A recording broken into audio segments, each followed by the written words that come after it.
Thank you, Ikram. Thank you so very much. It's truly an honor to be back here and to be building on a great legacy that the World Economic Forum has had with the country of Pakistan, with Ikram and the team that we've been in partnership for a couple of decades now. So it's true, it has been a long time to get us here, but it's also uh, a very opportune time. This conversation, this breakfast, this annual meeting couldn't come at a more intricate time for the global economy in a world of fragmentation. I think we all see the ripple effects of it, and 2025 promises to be a particularly eventful year. So, really, Honorable Prime Minister, it's a pleasure to see you and to continue building together on this legacy. We also stretched throughout the year our engagement with Pakistan. We had Prime Minister Sharif, who was a special guest at our special meeting in Saudi Arabia earlier this year. So really working at cross-regional collaboration. And at the forum, I think you all know, we are the international organization for public-private partnership. And we really don't believe that any sector alone can tackle some of the biggest problems that exist in the world. And Pakistan is an incredibly important part of the puzzle we try to fix. We do so through our 10 centers of excellence, one of which is the Center for Nature and Climate. And I know the Pathfinder group is engaged with us at the Edison Alliance, which is looking to connect over 1 billion unconnected people to of course, the grid, but especially to telecom, agri-tech, health tech, and a variety of uplifting themes and topics. So building on this legacy, we look forward to our continued collaboration and really helping Pakistan continue to raise its profile, as well as making sure that our platform is one of true diversity and inclusion. We were talking with a shaper that you have here in the room earlier today. We have vibrant youth communities in Islamabad and beyond, and we continue to do our work. Again, a big pleasure working together, and look forward to the discussion. In one way, it's actually good. I mean, it's an asset, the growing young population is an asset, as China and Japan and other countries are finding out. But this is an asset if you actually prepare them. We still have about 8 million babies born every year. 6.5 million is the increased growth in our population per year. If we were to channel that kids into productive members of society, then Pakistan can do really well and that can become an asset. But so far the government has not been able to do that. And not because any particular government of Shahbaz Sharif or Shahid Abbasi or anybody has been bad. It's just that the system is not allowing us. And so I think what Pakistan really needs to do, and I'm not going to talk long and let Shahid speak, Pakistan really needs to do is to change. We talk about reforms, but we really need to fundamentally change the direction of our country. But we've started a political party after realizing that the existing parties have no interest in fundamental reforms, have no understanding. We need to decrease the size of the government, really shrink the size of the government.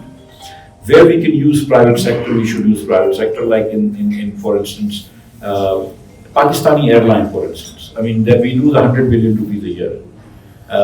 And now obviously people talk about privatization. A few years ago I talked about the fact that if somebody wants it, we'll give it for 1 rupee. And people said, well, where do you mean, what do you want to do? But I knew as finance minister that the liabilities far outstrip the assets of the airline. Nobody's willing to buy it. Similarly with electricity distribution company. You cannot have one of the highest line losses, transmission and distribution losses, and still continue with government services. So if you privatize all the electricity distribution companies, privatize all the oil and gas exploration companies, oil and gas distribution companies, we don't have any business running petrol pumps. We should just sell them off. The government should really concentrate on running police and courts. I really don't know what else the government Pakistanis should be doing. So our idea is to shrink the size of the government as much as possible. And bring in private sector. Even in public schooling, the government should be giving vouchers to poor children, and then they can go to school wherever they want. The only thing that except for so we believe in this free market and small government, but the only thing is that it is a very unequal society where poor people really have no chance. So the government should actually have a serious social justice plan where you give direct cash transfers to the poorest 20, 30 people, percent of the people, so to bring it up to some level, because you can't really teach a kid who's not had dinner and breakfast. So like school breakfast programs and things like that. All of this is within our reach. We're not talking about exorbitant amount of money. We're talking about the money we already raised and we already spent. So, and in fact, we are on the wrong side of an effort curve now. Corporate tax is now 61%. Just, it makes no sense.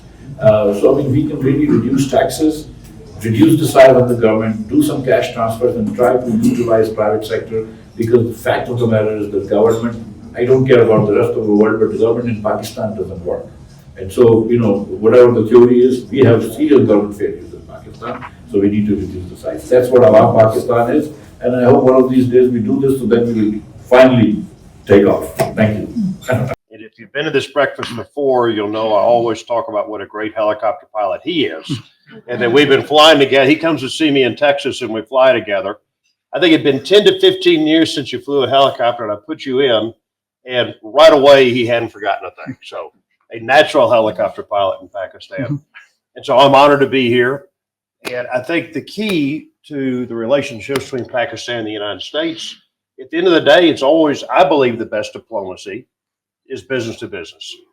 And I think having our business community close and our business community working together, and if we have the right business relationships, then we can bring prosperity to Pakistan and to let the people of Pakistan that need help have a job and have opportunity. And I'm currently vice chair of the United States Chamber. And so we lead delegations all over the world with American business, promoting American business and promoting good relationships around the world within the business community. And so, Prime Minister, when you are in Washington, I hope you'll come visit us at the United States Chamber and bring a lot of prominent Pakistani businessmen to meet their counterparts in the United States. I am optimistic I was at the inauguration over the weekend, and I'm optimistic about the new administration that has started off, very strong, very forward, very aggressive. And I think President Trump will be good for business around the world and promoting American business around the world and promoting relationships with countries like Pakistan. So my view, we have optimism coming up. Communication is always very important, that we always continue to talk and understand each other, and that we continue to promote our business relationships. But thank you very much. No, thank you very much. And as always, we're honored to have you. And do you, maybe just to ask you, do you think the change in administration in DC would bring about change in relations between Pakistan? I think, well, I mean, you've got a very high energy president. And it's amazing, he only sleeps 4 hours a night. I mean, he's always on the go, and the people, I was assisting on the transition and trying to find great talent to put in the administration. And what's amazing is my friends are working with them. So, they get a message at midnight and the next message at 4:30 in the morning. So you've got high energy. He knows he's only got 4 years left. He wants to have a strong legacy. He's a businessman. He's pragmatic. And he really does want to fix problems. And not being a professional politician coming from the business arena, I think you'll see somebody that wants to get problems fixed. And just look at the 100 executive orders he's already sent out. He's already sending a very strong signal of what he wants to get done. And I think the key for Pakistan is to make sure your diplomats stay very close to our diplomats, and that you keep a very aggressive relationship with our country. President Trump wants to see people. It's been my impression. And he doesn't really like a lot of bureaucracy. And so if you can get right to the president, tell him what you need, tell him your story. If you're credible, he's the kind of president that'll make a decision on the spot and do it, and not wait for lots of committees. And so that's the kind of man that you have. So I think it could be positive, but then Pakistan has to always take the first step and make sure that the agenda, he knows the agenda that Pakistan needs. Bismillah. It's a real privilege to be here. And I'm grateful to Ikram Sehgal Saab and the Pathfinder group for the opportunity. Normally, you would see a senior government official here. So it's a big change that we have. You have two people here who are not only in opposition, but we're also in opposition to opposition itself. So it's kind of a unique situation. And I was, when Ikram Saab invited me, I was wondering what would I talk about. Because when we go on media, we talk about what ails Pakistan and how bad the government is doing and how bad the country is doing. And but it's not the place to talk about what ails Pakistan. I think we need to look at where the potential is, where the hopes are. And I was told yesterday somebody talked about potential, and he said potential has always been there, but you just have to realize it, you have to exploit it, otherwise it just remains potential. And I think that's been the story of Pakistan. But I would like to talk about the reality of Pakistan and probably what fixes we need. And I am also from a mountainous area in Pakistan, and was coming here, I looked up some data, and I actually had not looked it up before, and it's it's truly amazing. Davos is the highest town in Europe, 1600 meters. My hometown, Murray, is 2400 meters. Mont Blanc, which is not far from here, at 4800 meters, is the highest peak in Europe. Does anybody have idea how many mountains Pakistan has over that? Over 5,000 meters? No, above, higher than Mont Blanc. How many do we have, do you think? Pakistan has 4,555 mountains above 6,000 meters. 4,555. And the ones above 5,000 meters, higher than Mont Blanc, they've not even counted them. There's countless numbers. Literally, if you go on Wikipedia, it says countless peaks above 5,000 meters. So just imagine the potential. And that's the reality of Pakistan. Wherever you go, you see that potential. We just have to realize that potential. I think that's where our failing has been. And it's if we talk about Pakistan, it's been a failure of leadership. Both political, the military has had long stints, and the judicial leadership. And that's what I always push. If Pakistan needs one thing today, it is rule of law. I think that is critical. The supremacy of the Constitution. If we treat the Constitution with some superficial disdain, some contempt, in fact. But the reality is, and that's the reality of the whole world, if you do not have rule of law, if you do not have constitutional rule, the economic improvement, the economic prosperity is very difficult. And that's what we need to fix. Even this year, the people who won the Nobel Prize, it's a pretty amazing, their work is pretty amazing, and they've talked about the post-colonial rules, and what they've really focused upon is that the countries that have prospered in the post-colonial rule are the ones that had rule of law. That's where Pakistan needs to go. And we need basic reforms. Pakistan, the systems are failing. And today, unfortunately, the political system is not up to meet the challenges. And we have seen major parties are all in power. They all have either a state government, a provincial government, or the federal government, and there's not much improvement. Because if you look at the US election, the European elections, even in China, you go to China, they all talk of reform and continued reform and continuous reform. Pakistan, unfortunately, does not talk of reform. Whereas reality is that every system that Pakistan has needs immense reform. Pakistan is, people looking in from abroad do not realize it's the diversity that Pakistan has. Even today, when I travel within Pakistan, I see cultures, I see ethnicities, I see languages which I did not know about. So it's not a homogeneous country, it's really many, many people who come together in that part of geography. So we must be cognizant of when we work in the political arena. We have to be very cognizant of that situation, and that's where in fact it's the diversity itself inhibits reform in the country. That's a very difficult thing. For example, if you take water, Pakistan has 7,000 glaciers, the highest number outside the polar caps. And today, our glacial melt is the highest in the world. So, where the rest of the world prospered and contributed to environmental issues, Pakistan is the one that is paying the price. We have literally floods every year. This year, we have a different situation. We have a drought situation.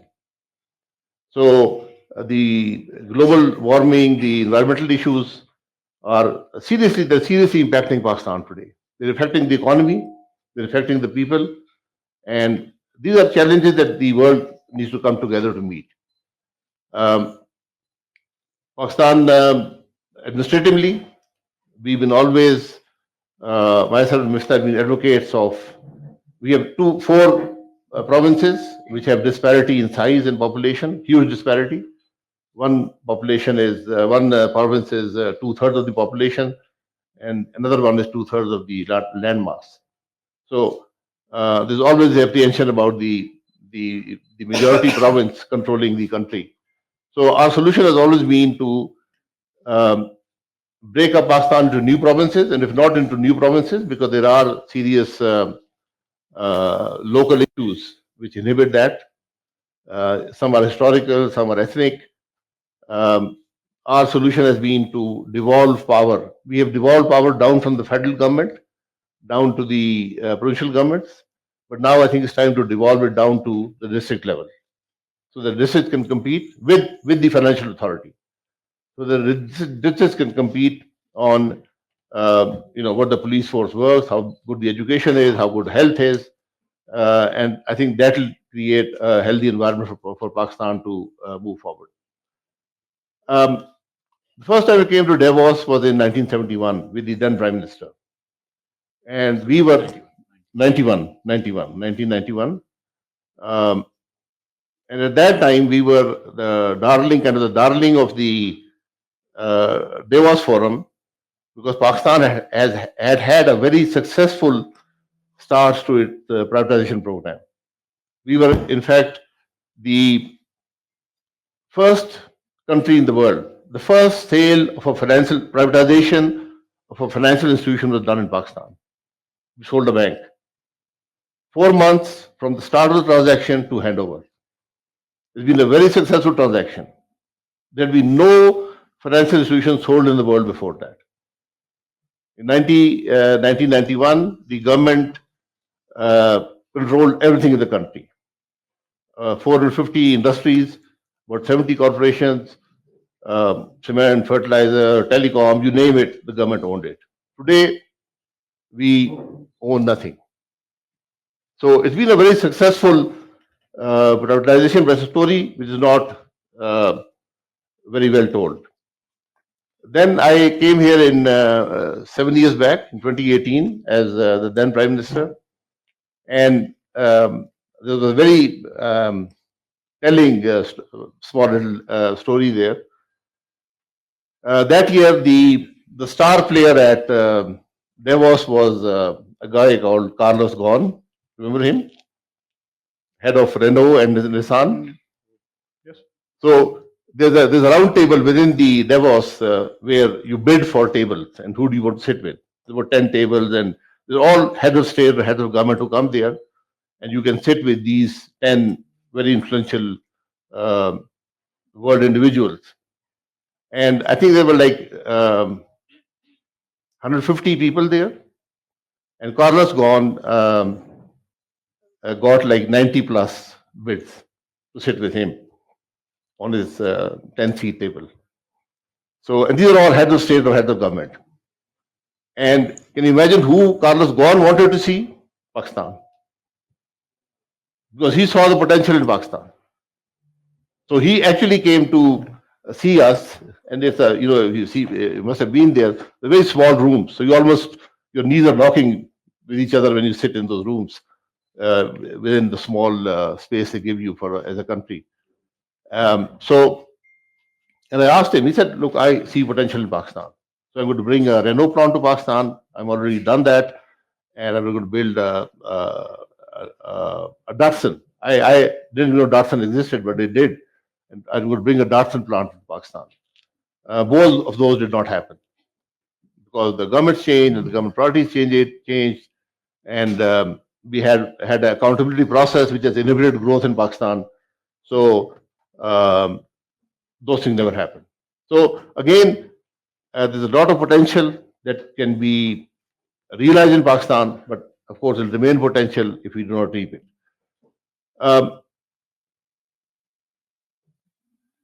Pakistan has many pluses. We have a very passionate diaspora which literally sustains Pakistan today. They send home money which is equal to our total exports. In fact, if you count the informal channels, the money is probably much larger. So it's the passionate diaspora which sustains Pakistan. And now they're into the third generation, and the relationship has not diluted much. And the only people I kind of compare that to are the Irish in the US. They're very passionate about their home country, which they left like 200 years back or something. So that's a huge plus for Pakistan. But do they invest in Pakistan? Probably not. They invested in real estate, and that has kind of gone south also because of the fluctuation in the exchange rate. But the biggest potential Pakistan has is again something which is not very visible. 2/3 of Pakistan population is below 30.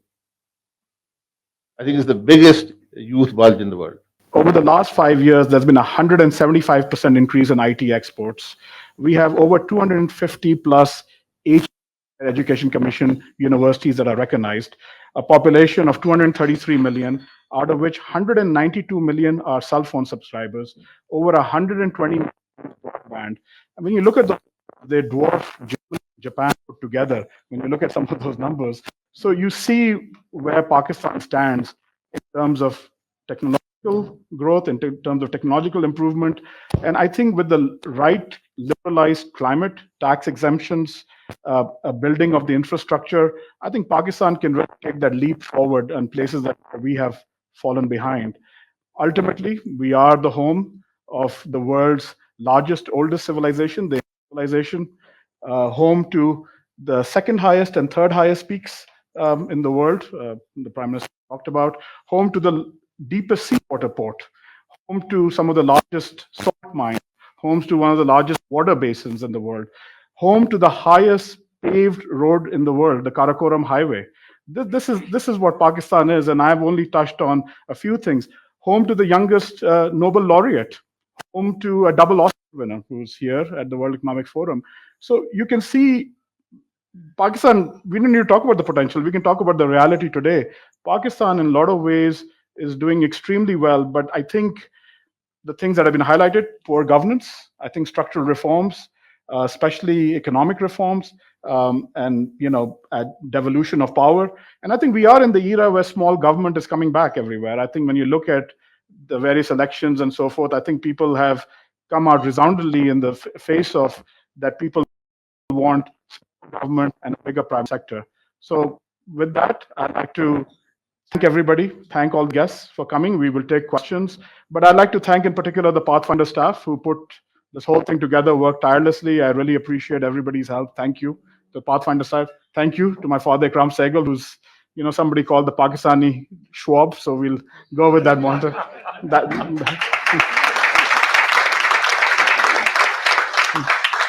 I suppose that makes me Oliver Schwab, but he's slightly better looking. First, I would like to start with thanking the World Economic Forum for having supported us so long, Alexandre, Aditi, Andrew. Please convey to everybody what. And we are, the commitment is both ways. See the commitment to you, and even our events, there will be somebody there. In fact, Oliver will be there and then be there tomorrow. Kelly will be there as a digital lunch. So that's a tremendous commitment. Thank you, Vedic Noise Forum.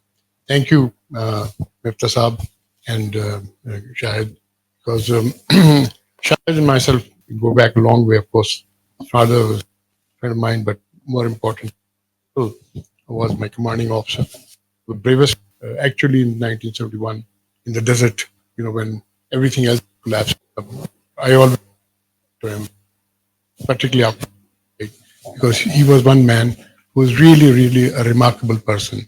And obviously, Shahid himself is somebody that, this thing, I do remember his MS at that time telling me that he does not leave anything lying on his desk as Prime Minister. He clears everything before he goes home. That was a wonderful thing to do, because I know a lot of Prime Ministers who don't have anything on their desk and do nothing. Ross, what can one say? More than 2 decades of friendship, and you honor us always by being on the stage, and and I see this particularly at this time when Pakistan needs friends like you in Washington, and needs for people in Washington to understand that we don't want the Indian Ocean becoming a Chinese Ocean, and the only in Pakistan, right? Make sure that we are engaged from both sides. We'd like to be friends with the Chinese, we'd like to continue our friend with Chinese, and we'd like to have a good relationship with the United States and the West. So that way, being here and symbolically making such a... I'd like to thank my son. Obviously, I said something. I would like to be like him, rather, than vice versa. I'd like to thank my friends from CGS who are here, and of course, Ayaza, Nadra Panjwani, a lot of other people sitting in the audience. I am very specially touched because Muhammad is here. One of my best friends died a month or so ago, and he was always here. So, Imran, I really miss Imran, because Imran to be a part of this Pakistan breakfast. Thank you, Mohammed, for being here. Everybody else, and I want to thank my staff who have worked very hard. You can see everything here has been set up. And I'd like to thank Tony Morosani for being so cooperative with us in giving us this room at the right time.